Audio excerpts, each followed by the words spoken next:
Hi there, my name's Nancy. I'm 21 years old, and 3 years ago, I married the love of my life. Everything seemed to be going great.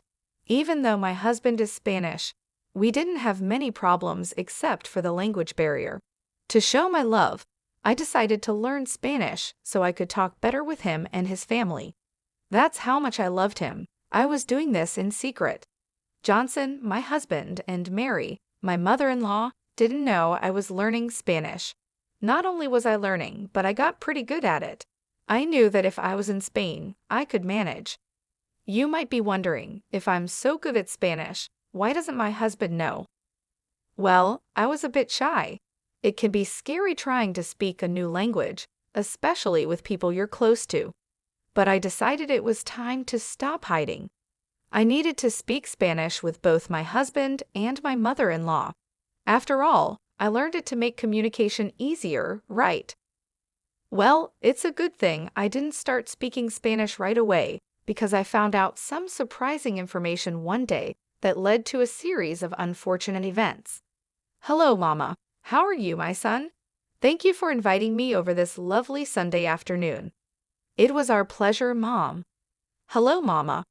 Hello, my daughter. How are you? Thank you so much for including me. Oh, hush. You know you're always wanted and welcome here. I brought some croissants and how do you Americans say, bagels? Yes, bagels and croissants for our afternoon tea. Oh, how lovely. Thank you so much. Come and sit, Mama. The food will be ready soon. Did she prepare the food? No, I did most of the prep. Don't worry. Oh, thank God. Hearing this, I wondered what she meant by that, but I was too shy to ask. How strange. Mary always seemed to like my cooking. Why was she saying those things? At the time, I thought maybe she just wanted to eat food made by her son that day. Maybe she wanted to taste food that reminded her of old times. Then I heard her say, I hate her cooking. Why did you invite me here instead of taking me to a cafe so we could avoid her? Mom, we agreed to speak in English so Nancy doesn't feel left out, remember? Oh, forgive me, my sweet daughter. I was just saying that the food looks so good. I was surprised to learn that my son made it. Oh, I wish it was you who made it. I love your cooking. At this point, I was confused. How could she say such awful things in Spanish and then lie to my face in English? I thought I might have misunderstood, but I had a plan to confirm what I heard. Oh, please don't worry. You should never feel ashamed to speak your native tongue. Go right ahead, I'll be fine. I wanted to catch what she was saying, so I planned to use the Google Translate app to record her and make sure I understood correctly. We all sat at the table, getting ready to eat, and what came next shocked me to the core. I want us to discuss our plan. The time is approaching. It's literally tomorrow. Johnson, you have to be serious. The app, along with my Spanish knowledge, confirmed there was some plan going on, but I didn't know what it was. Mama, not now. I said I would handle it. What are you going to tell her? Nancy, darling, please pass me the sugar. She doesn't know anything about the plan. I was just going to tell her that I would be out of town. Out of town? What for? What was going on? I was so confused. I was constantly looking down at my phone to see what the app was translating. I think they assumed I wasn't paying attention and became less careful with their words, which was good for me as I was learning their true feelings. She's not too smart. Look at her glued to her phone. We can talk about this now. Okay, Mama. Fine. What do you want to discuss? The plane is leaving at 2 p.m. Are you sure you'll be able to escape her then? Escape me? What for? I was so confused, but I stayed calm and pretended not to understand so I could plan my next move. Yes, Mama, I know. I will do what needs to be done. I know how important this is. It is extremely important. If your great-uncle doesn't see us tomorrow, he will give the house to someone else, like your cousin or your aunt. We can't let that happen. No one needs to know about this house. Oh, Mama, you're so funny. Don't worry. I just said that in English so she doesn't suspect what we're talking about. Who, Nancy? Yes. Oh, sorry, my love. I was just asking who made this delicious tea. It's splendid. Oh, that would be your talented son. I'm afraid I'm not as good as he is when it comes to these things. Oh, darling, your food is amazing. Amazingly terrible. Mom, she will catch you. She can't catch me. She's too stupid to understand us. I don't know, Mom. She obviously understands some basics, I think. Let's see. Nancy, how much Spanish do you know? At this moment, I knew I had to lie. I said I didn't know much, so they would keep exposing themselves, and I could keep learning their true colors. How I managed to stay calm while being insulted still amazes me. I guess I knew it was more important to handle this situation than to get emotional right then. I said, "Oh, I'm still very bad at Spanish. I only know the typical things like buen dia and como te llamas, but that's it." "Oh, that simply won't do, darling. You should learn some more Spanish." "Yes, ma'am, I will." "Well, it's a good thing for Johnson and me, as we can gossip about you. I'm just, how do you say, kidding with you, mi cariño. We would never do that to you. Are we doing it right now?" "Yes, which makes this extra funny." They laughed, and I kept using Google Translate. I also checked other apps, websites, and forums to see if what they were saying was correct. I got about 99% confirmation from these sources. Now that I knew they clearly didn't like me and were making fun of me, I had to gather as much information as possible, even though their insults were hurting me. The next thing I heard shattered my resolve. As I was saying, this house is extremely important. No one can know about this house, okay? We need to be the only ones knowing because we could make a lot of money. We can't lose this opportunity. I'm so glad we're doing this. It's a good thing we didn't tell my wife because I don't want to share the spoils. Me neither. Everything needs to go smoothly. Your great Uncle Jack said that whoever contacts him first about this issue will inherit the mansion. So we need to go there physically before anyone else and start working on remodeling and improving the house. I can't wait to have a house in New Hampshire. This is where I'll go to escape my wife and my life here in Mississippi. Sometimes I can't stand her. You know you're still young, way too young to be married to someone like her. Come and live with me in New Hampshire.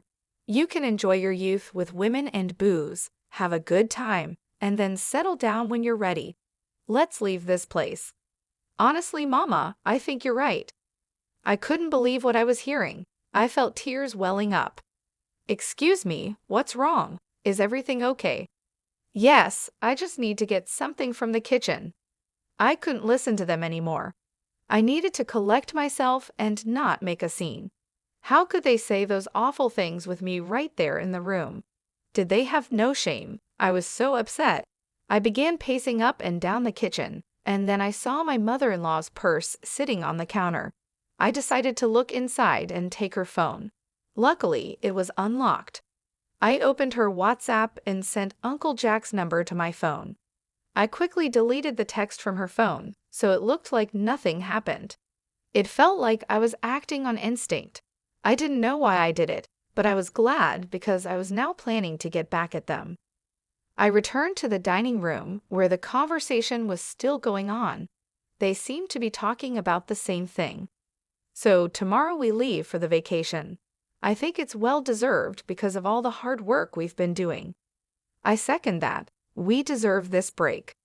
Is everything okay? Yes, honey, we were just talking about the weather and how it's a perfect day to go relax somewhere. Would you like us to do that? Maybe not today, Scene. Oh, okay. When would you like to go then? Maybe tomorrow? Both Mary and Johnson froze slightly. I was looking for their reaction and noticed it. I don't think tomorrow would be possible. I asked Scene to help me with some things around the house. Oh, what things? Why is she asking so many questions? Just to move things around. I can help too, if you like. That won't be necessary. See how nosy she is being? I don't like it one bit. Do you see why you have to leave this place? Don't worry, Mama. I've got this handled. I still managed to keep a smile despite knowing what they were saying. I was looking forward to my plan for revenge. I continued recording their conversations until the very end to make sure I had all the details. As I mentioned before, my Spanish was getting pretty good, but I still wanted to make sure I got the right information. That night, I snuck away from the bedroom and went to the office to do some more investigating. I replayed the audio, and sure enough, my doubts about my accuracy were gone. From this whole ordeal, I learned that there was a vacation planned for tomorrow to go and claim a house from Great Uncle Jack, and that these people apparently hated me and were planning to leave me.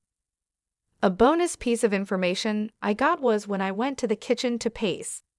I had left my phone, which was still recording, in the room with my husband and mother-in-law, and I managed to pick up some more useful information. The conversation consisted of Mary asking Johnson about his computer password because she wanted to change some aspects of their flight. I managed to get the password and flight details. I must have hit the jackpot. I logged into John's computer, and sure enough, there were flight details on the website where he booked the tickets. Feeling very sneaky and devious, I may or may not have changed their flight details, pushing their flight to the day after tomorrow. This was just phase 1 of my plans. There was a lot more to come. Since I had sent myself Great Uncle Jack's number, I was ready to do what I needed to do. "Hello, Uncle Jack, it's Nancy." "Oh, hello, darling. How are you doing? Is everything okay?" "Well, no, not really." I went into great detail explaining what had happened that day. I even sent him the audio recording as proof because, without it, I doubt he would have believed me.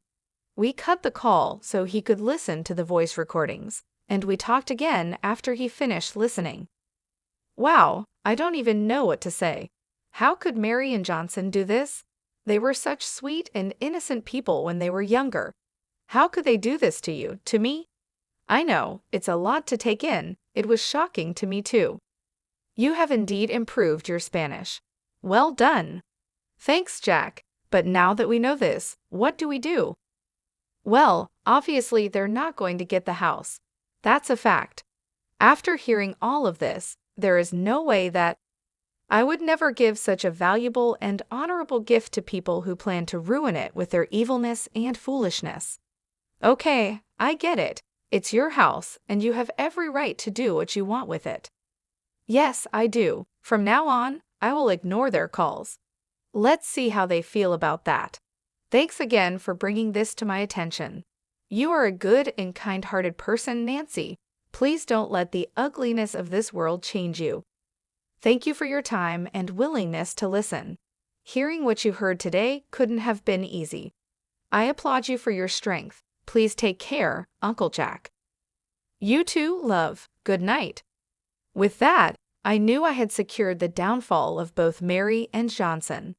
Now that everything was set, I just had to wait for the right moment to make my move. When I got back to the bedroom, Johnson was still fast asleep. It hurt to know that my husband, whom I love dearly, would treat me this way. I didn't know he felt all those things, and maybe if we had talked, we could have found a solution. But he chose to be deceitful. I took his phone and turned off his alarm. Without it, he would surely oversleep, and that's exactly what happened. I packed my things and went to a hotel for the night. I couldn't stay in the house with someone like that. The next day, absolute chaos ensued. I'm sure John woke up to 100 missed calls from his mother and was frantically packing because he hadn't packed the day before. I suspect this because I got a call from him at 1 p.m. Where the hell are you? Why didn't my alarm go off, and why aren't you here? Oh, I decided to take a little vacation day for myself. Oh, that's nice. A little heads up would have been appreciated, though. Yeah, likewise, Scene. What? What do you mean? Anyways, that doesn't matter. I'm running late for my flight. I mean my meeting with Mom. Why are you in such a hurry? I'm sure she wouldn't mind you being a little bit late. You don't understand. Anyway, it's fine. I won't be home tonight and tomorrow night. I've got a lot I need to do. See you later.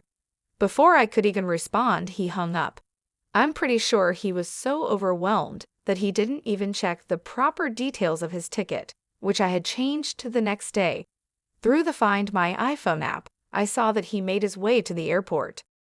Imagine waking up, rushing out of the house with only minutes to spare to make it to your flight, just to find out that it had been canceled. I'm sure he was moving like a madman up and down that airport.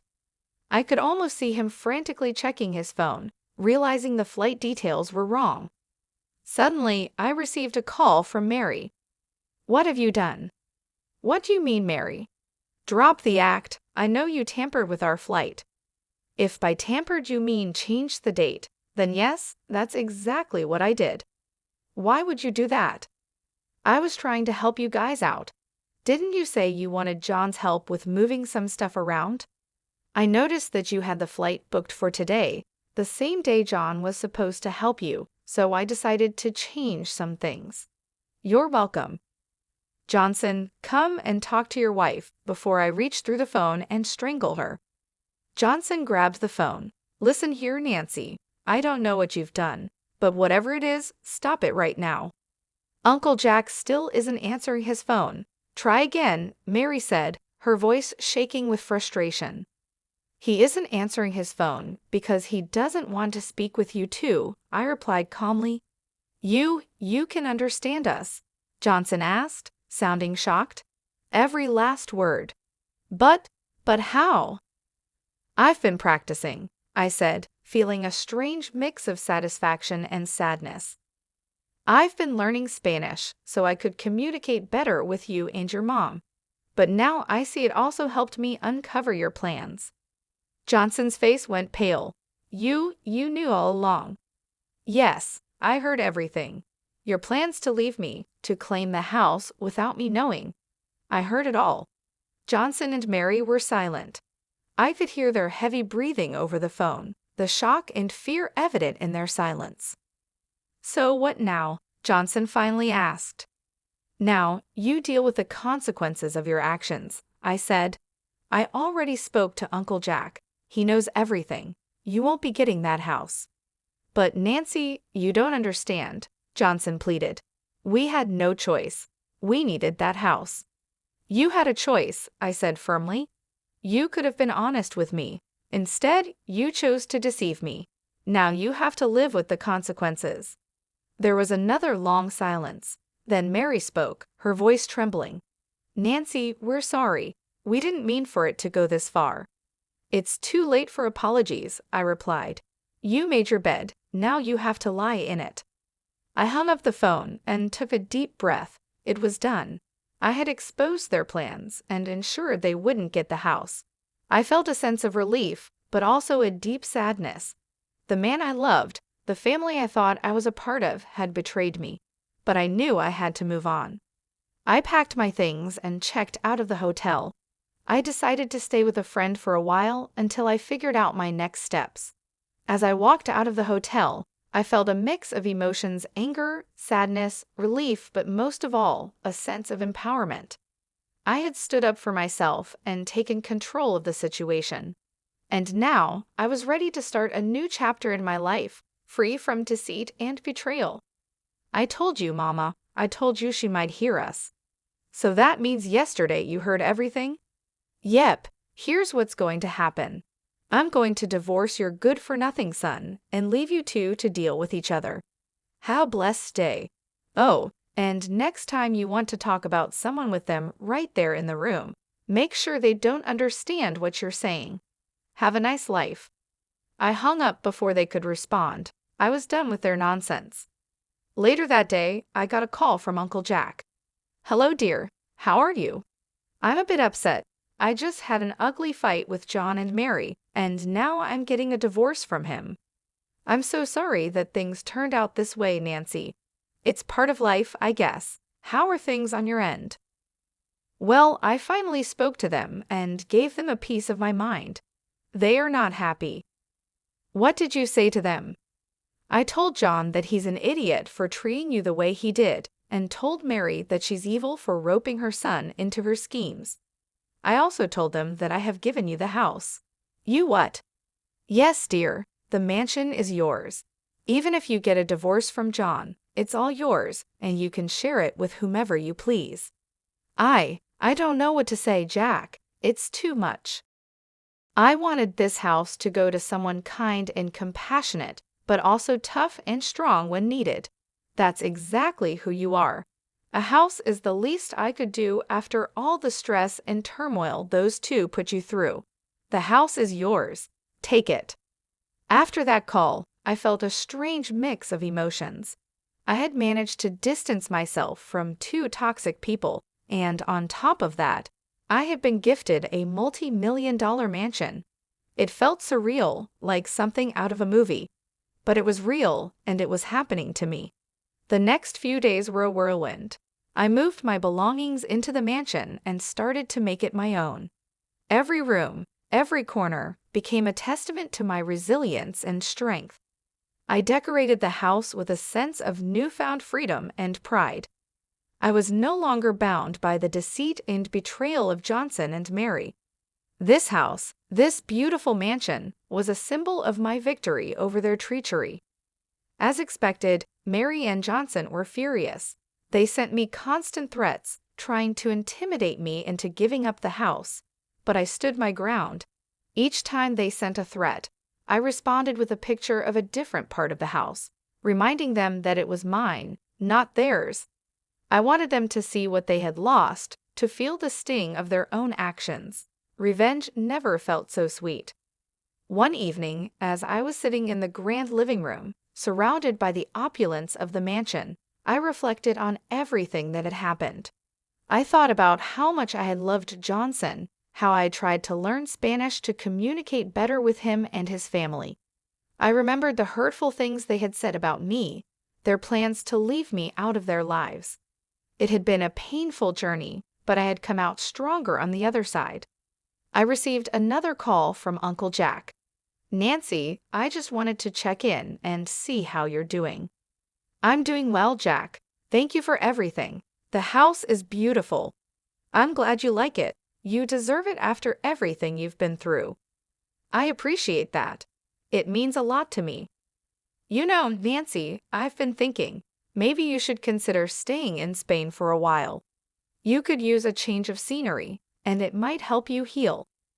"That's a good idea, Jack. I think I will. Thank you for the suggestion." As I hung up the phone, I felt a sense of peace wash over me. The future was uncertain, but I knew I had the strength to face whatever came my way. I had overcome betrayal and heartbreak, and I had emerged victorious. This mansion was not just a house, it was a symbol of my resilience, my strength, and my ability to overcome any obstacle. In the end, I realized that the best revenge was living well. I had a beautiful home, a supportive family in Uncle Jack, and a bright future ahead of me. Mary and Johnson could stew in their own bitterness and regret, but I was moving forward with my life, and that, I knew, was the greatest revenge of all.